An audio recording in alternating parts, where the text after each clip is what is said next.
मुंबई गोवा महामार्गावरील कशेडी वजरवाडी येथे शुक्रवारी 17 जुलै सकाळी 8 वाजण्याच्या सुमारास भीषण अपघात झाला. मुंबईहून गोव्याच्या दिशेने प्रवास करणाऱ्या GA06K0618 क्रमांकाच्या 4 चाकी वाहनावरील चालकाचे नियंत्रण अचानक सुटल्याने कार रस्त्यालगत असलेल्या विद्युत दिव्याच्या खांबावर जोरदार आदळली. धडक इतकी जोरदार होती की वाहनाचे मोठे नुकसान झाले असून कारमधील 4ही प्रवासी जखमी झाले.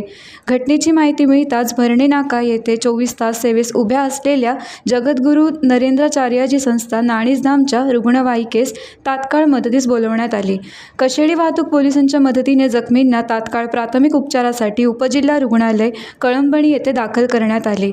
या अपघातात गोवा येथील मनीषा केशव खवणेकर वय वर्ष 44, केशव एकनाथ खवणेकर वय वर्ष 51, स्वरा केशव खवणेकर वय वर्ष 5 आणि सुजाता महादेव कोचरेकर वय वर्ष 57 हे जखमी झाले आहेत.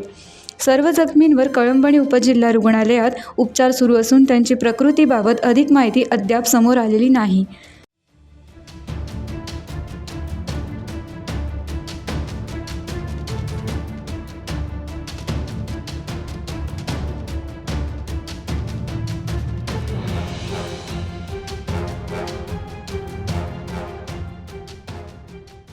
टाइम्स डिजिटलला लाईक करा, शेअर करा, सबस्क्राईब करा आणि बेल आयकॉन दाबायला विसरू नका.